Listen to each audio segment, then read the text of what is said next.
Hoy vamos a hablar de ansiedad, tipos de ansiedad y las mejores soluciones. Vamos a empezar primero por definir qué es ansiedad.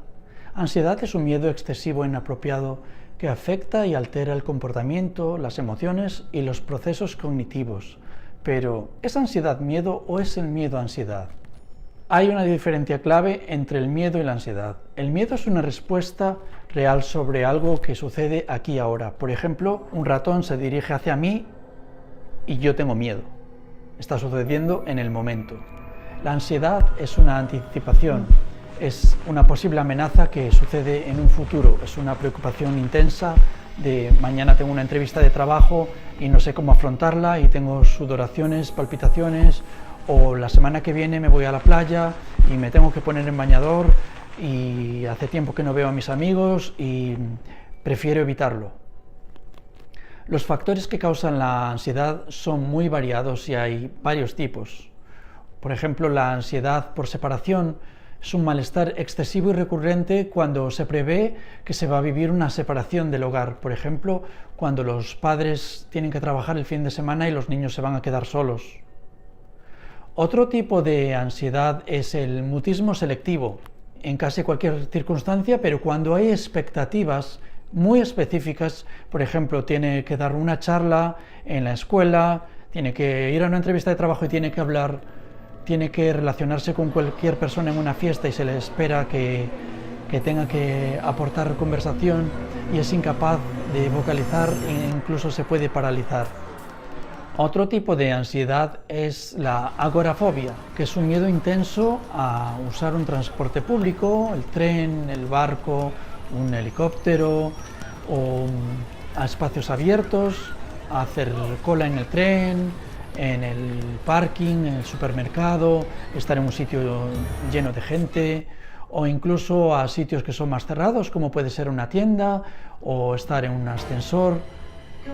Estos síntomas de ansiedad en general son todos recogidos en la consulta, es un manual de diagnósticos de trastornos que usamos los terapeutas ocupacionales, entre otros, e incluyen también los ataques de pánico, que son apariciones súbitas de miedo, son unos minutos de máxima intensidad, hay palpitaciones, sudoración, sensación de asfixia, de ahogo, y suelen durar como unos 10 minutos. Muchas personas suelen evitar todo este tipo de ansiedad, prefieren no ir al sitio, si tienen que ir a trabajar, prefieren evitar el trabajo, prefieren evitar compartir con los amigos o ir al sitio favorito para reducir o evitar la ansiedad. ¿Y qué hay de la ansiedad generalizada? Pues la diferencia es que el trastorno de ansiedad generalizada consiste en una preocupación excesiva de un mínimo de 6 meses con ansiedad, con una intensidad de preocupación constante. Pues hay un dato curioso que otro trastorno de ansiedad también puede ser ocasionado cuando no hay causas aparentes, que puede ser usando sustancias ilegales, alcohol, medicamentos, y pueden causar pánico o desarrollar ansiedad durante o después de la intoxicación o cuando hay abstinencia. Hay dos estrategias que están probadas científicamente que son importantes y efectivas, que pueden manejar, reducir e incluso pueden eliminar la ansiedad. Una es la respiración y otra es la desensibilización sistemática. Uno se concentra en el aquí y ahora, porque uno puede tener ansiedad, estar pensando en un problema, sin embargo, al tener que contar cuántas inspiraciones lleva y cuántas expiraciones lleva, parte del problema no le puedes enfocar, estás concentrado también en el presente. Entonces, esto se llama respiración consciente. Podemos hacer muchos tipos de respiraciones, puede ser diafragmática, cuando uno nota el abdomen, cuando se va inflando y desinflando, puede ser frunciendo los labios cuando haces, y puede ser nasal, primero de una y después de la otra, por las fosas nasales. Yo voy a hacer una sencilla de inspiración, 4 segundos, lo aguantamos 4 segundos y expiramos 4 segundos. Hacemos inspiración,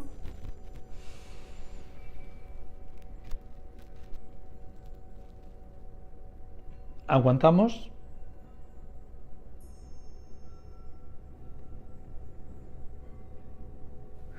y expiramos.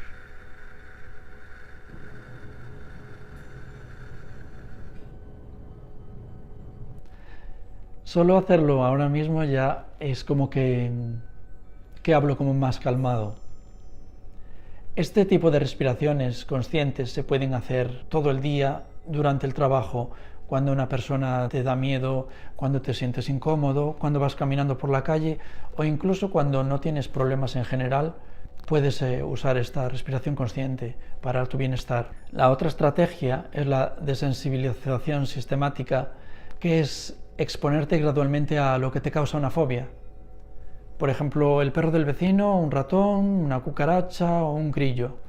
En mi caso, eran las serpientes. No quiere decir que yo ahora tenga las serpientes de mejor amigas o que tengo mascotas o que como serpientes. A mí me gusta mucho senderismo, me gusta ir a las montañas y un sitio específico que quiero comentar es el Gran Cañón.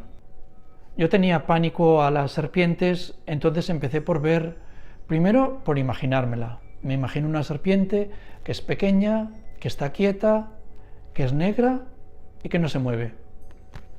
Después la imagino un poco más larga, pero que siga siendo negra. Porque a mí las serpientes de colores me daban como más pánico, con esas texturas, esas líneas, esos verdes y blancos todos mezclados. Después fui a internet y empecé a ver imágenes de serpientes tranquilas. Nunca vi serpientes que se comían a nadie, ni que atacaban, ni nada de eso. Y después estuve viendo serpientes grandes, gordas, largas, en pantanos, en bosques, bajando de una montaña. Y después me pasé a los vídeos y estuve viendo todo tipo de serpientes. Y cuando ya me acostumbré a que podía desayunar y ver serpientes o comer, empecé a ver las serpientes que atacan a los demás, o que se comen a un ratón, o que trepan de una manera agresiva. Y entonces ya me sentí como más familiar. Cuando voy haciendo senderismo me encuentro a veces serpientes y respiro con mis 4, y decidí aceptar el presente respirando y caminando tranquilo, porque la vida es armonía. Entonces todo está en el sitio adecuado, y si uno acepta el presente, cuando todo es un caos, a la vez es un balance. Entonces cuando yo fui al Gran Cañón, son como unas 6 horas, 7 horas bajando hacia el río. El ambiente es bastante agresivo, la temperatura es como un poco desierto. Llegando hacia el final, las 2 últimas horas hay río, hay vegetación, árboles, y está lleno de salamandras, lagartos, escorpiones, serpientes, arañas de colores que no se mueven. Entonces yo tenía que pasar un montón de ruido, grillos, sapos, ranas, abejas. Y lo que hice fue respirar y aceptar el presente y andar despacio y ver que no pasa nada. Entonces, caminando, pasé todo, dormí allí la noche, me encontré súper bien. Al día siguiente tenía que salir muy temprano porque durante la noche es más fácil de caminar porque el sol es súper duro. Una linterna, veía un montón de bichos, cómo se ve en la noche, que los ves como en blanco y negro, escorpiones por todas las esquinas, un calor horrible. Y yo iba respirando y andando tranquilo y respetando la naturaleza, y no pasaba nada. Entonces fui capaz de no tener ansiedad, de respirar tranquilo y a la vez de evitar fobias. No quiere decir que yo ahora vaya y vea una serpiente y vaya a acercarme, pero si la veo pasar, estoy tranquilo. No olvides de compartir este vídeo si crees que es útil y dejarme en los comentarios si practicas algún tipo de respiración, cuáles son tus estrategias para afrontar ansiedad o si hay alguna fobia que tratas de manera efectiva.